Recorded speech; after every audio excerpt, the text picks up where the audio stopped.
All right, we're going to fire this up. I'll just wait.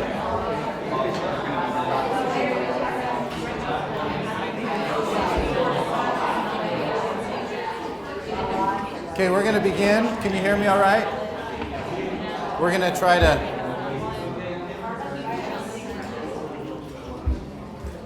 Thank you for taking the time to be here today.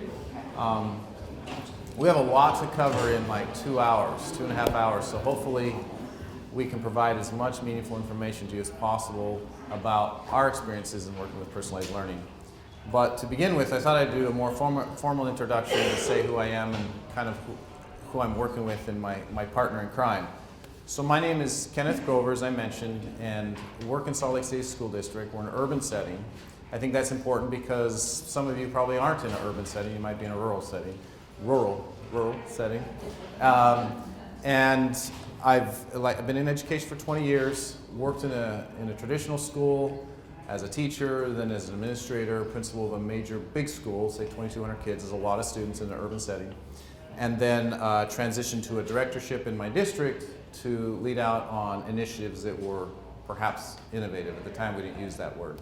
And so in the last 4 years, I've had a chance to be the principal of innovations, but it was a school that we created within the district, and we'll be talking about that today as well as some other things. So that was a little bit about my background, but also in the room, did that advance on us already? Yeah. So also in the room, George, you want to take it away? Yeah, I'm George Philhauer. I'm the assistant superintendent at Western Wayne Schools in Indiana. We're on the east side of Indiana, just off of Interstate 70. A lot different than Ken's school. We have about 1,000 students total in our whole district. My background, I have not been in education for 25 years yet, but I was, as a teacher, I was a special education teacher. So I think that's where I get my passion for individualizing learning for students. My background at the elementary, as well as through high school. I contacted Ken, I think we were figuring the other day, 3 years ago, with a really long email that Very long. With about 1,000 questions about his school, and he just said, hey, how about I give you a call? And we've been talking ever since, and we've got some very exciting things going on in our district, K through 12, but it seems like high school is where the hardest change happens sometimes, and so Ken he was just out in our district last week helping us with some pretty awesome things that we've got going on out there as well. So that's a little bit about us. I'd like to know a little bit about the room just so I can kind of know what the needs are. So if you raise your hands if you are a teacher, elementary teacher. No, a few, okay. Secondary teacher. All right, and in secondary math, language arts, social studies, fine arts. Okay, did I leave something out? Science. Business, okay. Language arts, okay. How about leadership, either principal or assistant principal? Okay. Superintendent? Okay. Governor? No governor. And then we do have one of your representatives here, and so she's here as well. I don't know what district or area you represent. I'm over in the Alma to Greenwood area. Okay. She's mine, I'll claim her. She's yours? She's good. Thank you. So now you know where your vote came from.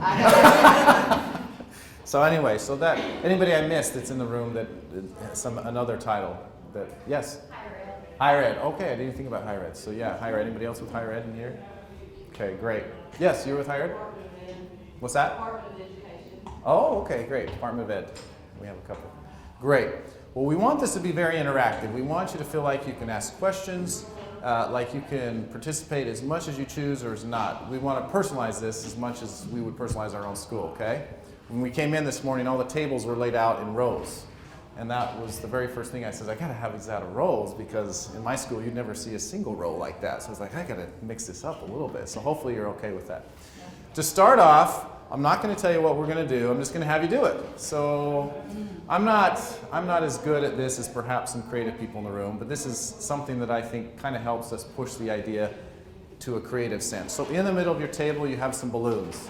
So I want you just to blow up all the balloons, any size you want, and if just take a few minutes to do that, or seconds, however long it takes you.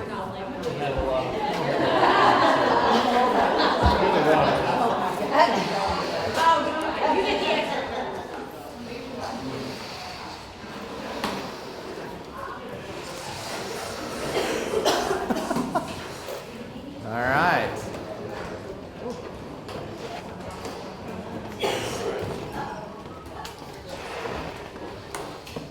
All right, you guys are good. Oh, they need some balloons over there. Marshall, free balloons. All right, you've got the idea. You got them smaller, right? That's would be your advantage. Okay, now that you've blown up those balloons, these balloons, if you will, represent, for the sake of today, students, right? So these are students. You see they're all different sizes, shapes, colors, whatever you want to throw out there, right? Some of them make sounds, some of them don't, okay? So these are our students. Now, on your table also are some bags. So if you want to open up those bags, just real quick, there's no hidden money in them, but all the way.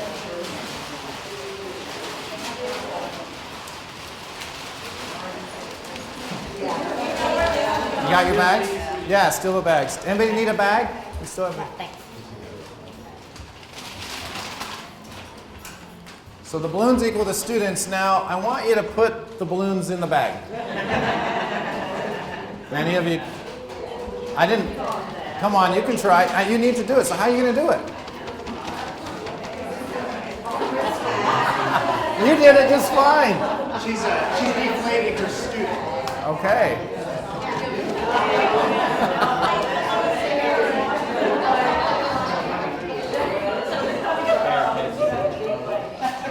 All right, so there you go. So this was helpful. You can see it's an object lesson. And I think you know where I'm going with this, correct? What would be, where am I going with this? Anybody want to raise their hand and be bold? One size fits all? So Charlotte up here, if the bag represents a school and her children are in there, her school works with the kids that she's serving. And that's okay, right? Now, this one didn't really work. What's your name? Shirley over here. Shirley's got a problem. Her school isn't really working, right? Now, I like this one. You have a dropout, you can't fit it? Marcia, look what Marcia did. She broke the school. And then I heard someone over here, does anybody try to deflate their balloon? You deflated you actually let all the air out. Okay. And I didn't hear any balloons pop, but there might have been a few that could have popped.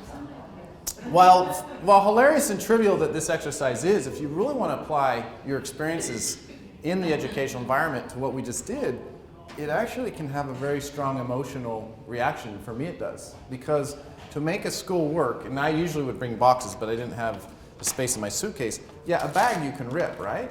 But a school, if it's a wooden box, it's a lot more rigid. So the only person that's going to suffer in that school is going to be the child. And for those that let the air out, it's very symbolic. How many students in our schools are we letting the air out of? They're conforming, they're adjusting, they're trying to work in a structure that isn't and wasn't created for them, and I'm not so sure it was created for any one student.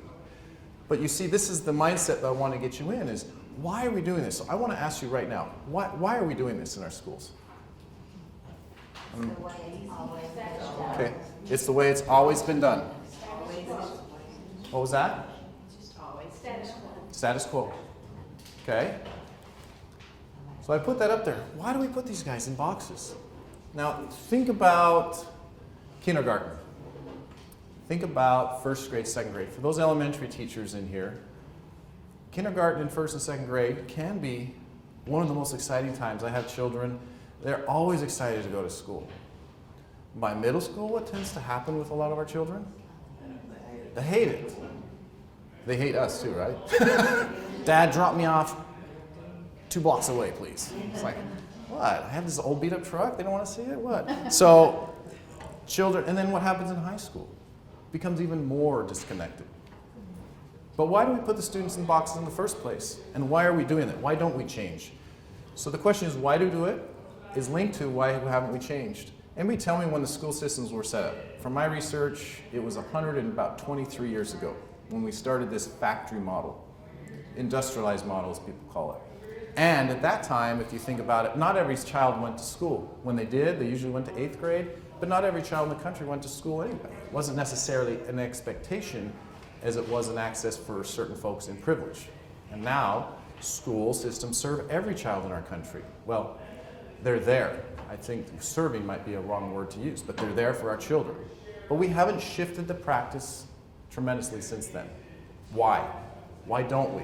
One is, it's the way we've always done it. Can you tell me some things in there, tell me some concepts for which cause us to do schools the same way? I mean, I'm trying not to give away the answer by asking that. Do you Yes? not think that it worked for a lot of people that are in charge or whatever, and they feel like it worked for them, so they don't see a need to change, you know what I mean? I mean, the people that are guiding us or making the decisions for us, that the traditional schools seem to work for them, and it's hard for them to change their mindset to some of the people that are making decisions. So you said a great word, tradition, right?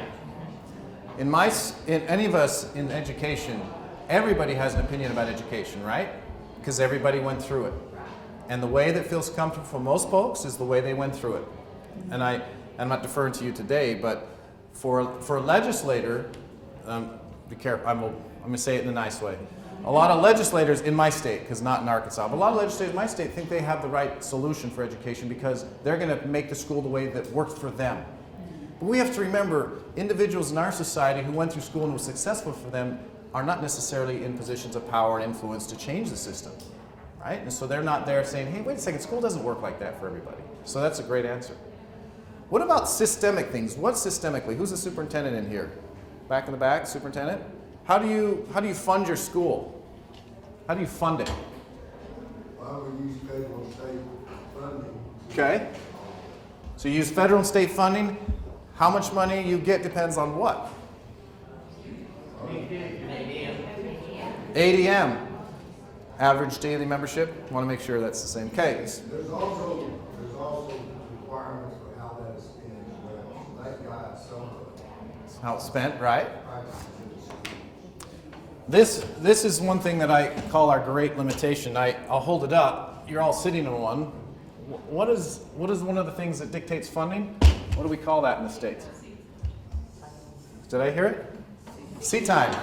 Okay. I'm just giving you some information because I want you to leave this environment. If you were going to talk in another group, I want you to have some kind of background knowledge that will help. Seat time is based upon what?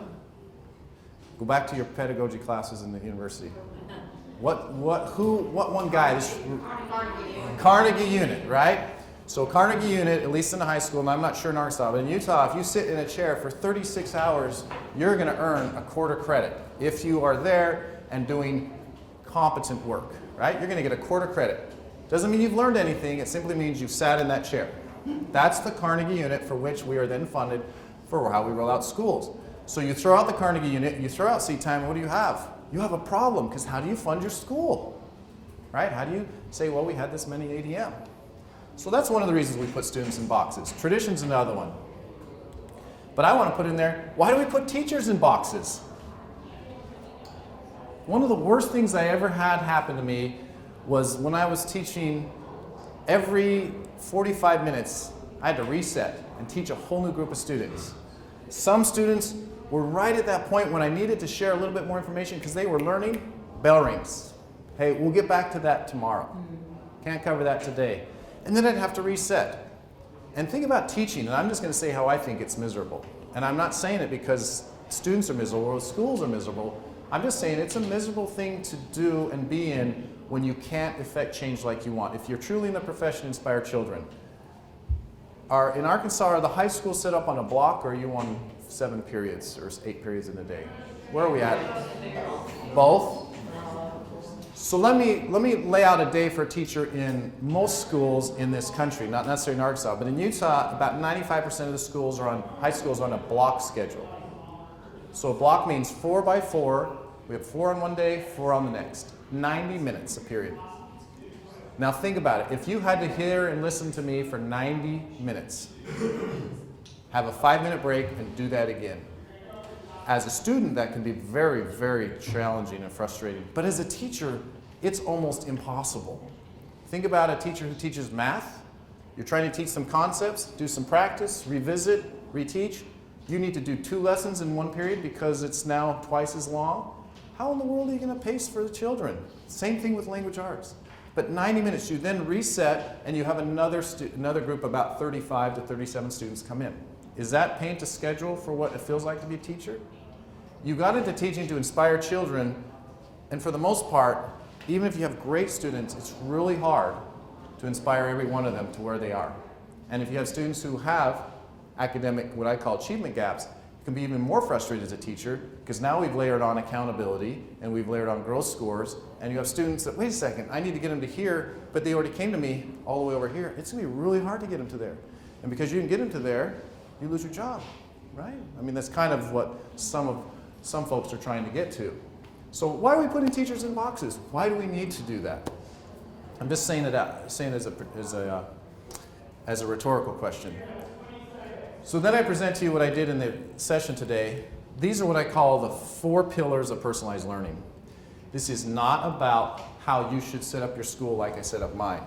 But I want you to reflect and think, and this is where I'm going to give you some time.